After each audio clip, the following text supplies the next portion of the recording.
जब राजस्थान के बारे में हम लोग सुनते हैं, जानते हैं, नजदीक से देखते हैं, तो मुझे यहाँ के वीर वीरांगनाओं के, यहाँ के त्यागी और बलिदानियों के इतिहास प्रसिद्ध वे कथा और कहानियां हमारे सामने आने लगती हैं, जिनसे देश प्रेरणा देता है। आज भी भारत की सीमाओं की रक्षा करते हुए हमारे राजस्थान के जवान पूरे देश को सुरक्षा प्रदान करते हैं और सुरक्षा के माध्यम से अभय प्रदान करते हैं। तो यहाँ के किसान, यहाँ के समाज के विभिन्न तबके से जुड़े हुए नागरिक राष्ट्र की मुख्य धारा के साथ जुड़ करके अपनी कला, अपनी विभिन्न विधाओं के माध्यम से एक भारत श्रेष्ठ भारत की प्रधानमंत्री मोदी जी के विजन को भी एक नया आयाम प्रदान करते हैं।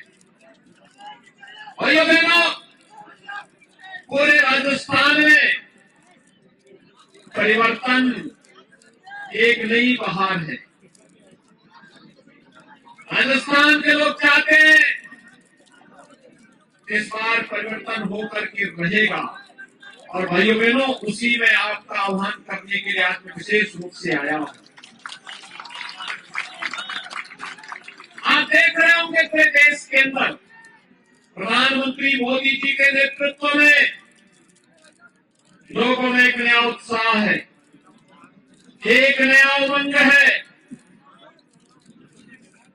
एक नई तरंग पूरे देश के अंदर चल रही है। एक नए भारत का दर्शन पूरा भारत कर रहा है। भारत 142 करोड़ की जनता कर रही है। भाइयों बहनों, ये नया भारत वैश्विक स्तर पर जिस भारत का सम्मान बढ़ा है, भारत के बारे में दुनिया की धारणा बदली है। आज भारत को लोग एक विश्वसनीय देश और सहयोगी के रूप में सम्मान दे रहे हैं, और पीड़ित मानवता को अभय प्रदान करने के एक देश के रूप में जहां कहीं अशांति होगी, भारत की तरफ लोग आशा भरी निगाहों से देख रहे हैं। ये नया भारत है, एक और दुनिया को शांति का संदेश देने वाला, और दूसरी तरफ दुश्मन की टेढ़ी आंखों को निकालने की हिम्मत करने वाला भारत भी है। भैया बहनों, कितनी अद्भुत क्षमता है भारत की। एक तरफ हम शांति की बात करते हैं, और दूसरी तरफ दुश्मन को उसके बांध में घुस करके ठिकाना लगाने का साहस भी हम भारत के जवानों के अंदर है। भैया बहनों, मैं आपसे एक बात सही मायने में रखना चाहता हूं। कांग्रेस ने लंबे समय तक देश पे शासन किया, लेकिन बदले में समस्याएं थी। यहाँ के राजस्थान में भी यही चीज है। कांग्रेस को सबसे ज्यादा समय तक शासन करने का अवसर मिला राजस्थान में, और गत 5 वर्ष का कार्यकाल भी राजस्थान के लिए है। बहुत लंबा समय नहीं जाएंगे, लेकिन अगर आप उससे पहले के 5 साल वसुंधरा राजे जी के नेतृत्व की भारतीय जनता पार्टी की सरकार के और कांग्रेस नेतृत्व की से अशोक गहलोत जी के नेतृत्व की सरकार के कार्यकाल की तुलना करेंगे, तो भाइयों बहनों, आपको लगेगा कि भारतीय जनता पार्टी की सरकार कार्य कर रही थी, कार्य करना चाहती थी, लेकिन कांग्रेस की सरकार तो अपने अंतर कलहों के कारण जहां तहां अव्यवस्था, अराजकता, विकास के बैरियर के रूप में ही राजस्थान में पिछले 5 वर्षों के अंदर जानी जाएगी। भाइयों बहनों, कांग्रेस समस्या का नाम है, देश की समस्या का नाम है।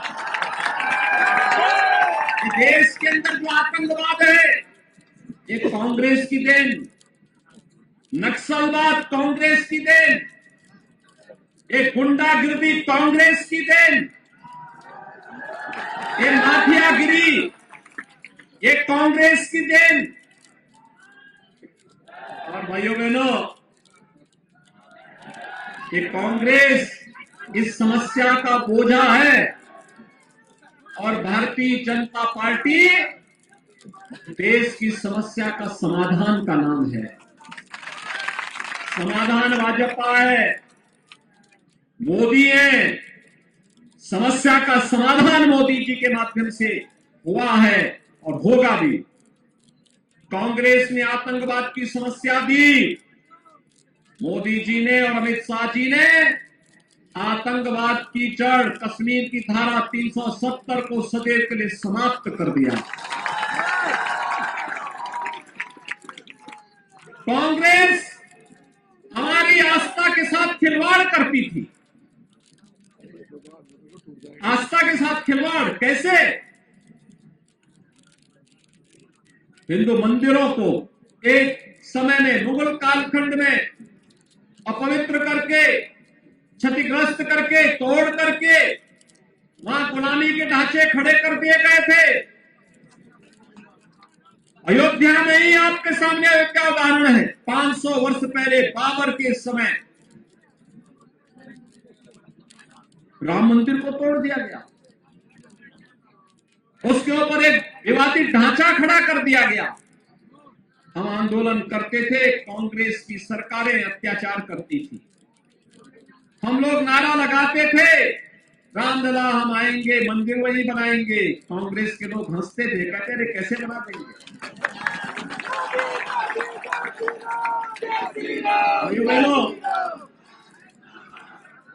हम लोगों ने तब नारा लगाया था, रामलला हम आएंगे, पहले ढांचा हटाएंगे।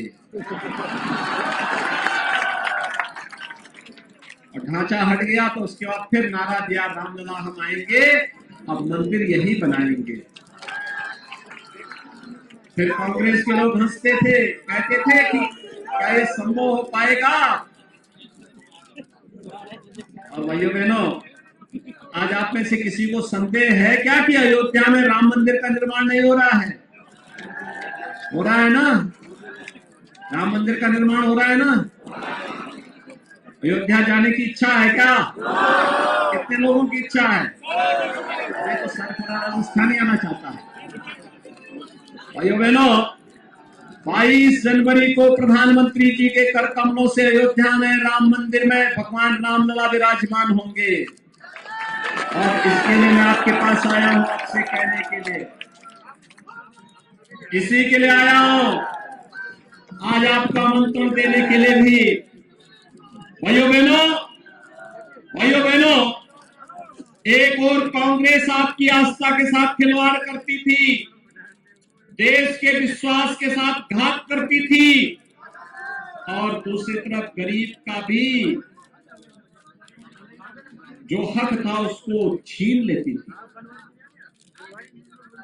अब याद करिए, जो मोदी जी ने 12 करोड़ गरीबों के घर में शौचालय बनाया, कांग्रेस भी तो बना सकती थी। मोदी जी ने 4 करोड़ गरीबों के मकान बनाए, ये कांग्रेस के समय में भी हो सकता था।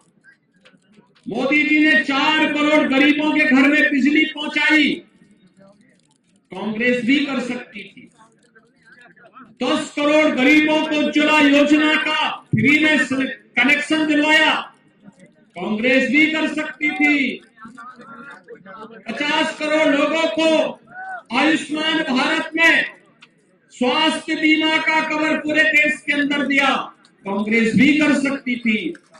1 डिस्ट्रिक्ट 1 मेडिकल कॉलेज का निर्माण कांग्रेस भी कर सकती थी। कांग्रेस ने नहीं किया।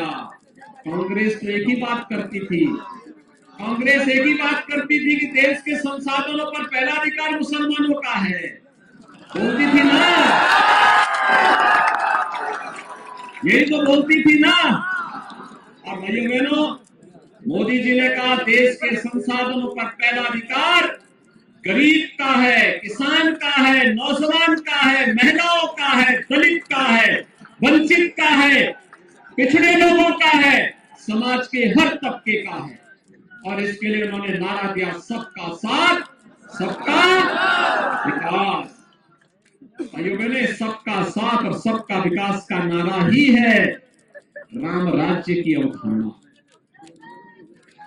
भाइयों बहनों, आपने देखा होगा जब बाढ़, अतिवृष्टि, कोई आपदा आती है, कांग्रेस के नेता गायब हो जाते हैं, किसी का पता नहीं लगता। पिपलदा से लेकर के और दिल्ली तक सब नेताओं के यही हाल है। कोई इटली जाता है और कोई बूंदी जाता है, कोई जयपुर में बैठा रहता है। कोरोना में भी नहीं आए होंगे और अतिवृष्टि में भी नहीं आए होंगे। मैं धन्यवाद देना चाहूंगा लोकसभा के माननीय अध्यक्ष श्री ओम बिरला जी को, जिन्होंने यहाँ पे अतिवृष्टि के समय घर घर राहत सामग्री वितरित करने की स्वयं निगरानी की। यहाँ की राज्य सरकार विफल हो गई थी, अपने विदेश दौरे को स्थगित करते हुए सीधे कोटा आए और कोटा में आकर के पिपलदा, सागोर, कोटा, इन सभी क्षेत्रों में घूम घूम करके उन्होंने हर व्यक्ति का ध्यान रखा, बिना भेदभाव के शासन की योजना को पहुंचाने का काम किया। भाइयों बहनों, ऐसे लोग भी हमारे जनप्रतिनिधि होने चाहिए और इसी के लिए आज आह्वान करने के लिए मैं आपके बीच आया हूं कि भाइयों बहनों, 22 जनवरी के बाद पूरा देश अयोध्या दर्शन करने के लिए आएगा और इसमें पिपलदा और सागोद से भी अगर दर्शन करने के लिए आना है तो मैं अभी से श्री प्रेम गोचर जी को और श्री हीरालाल नागर जी को बोल दे रहा हूं, आप इनको जयपुर पहुंचाइए और यहाँ से आपको फिर अयोध्या का सैर करने दर्शन करने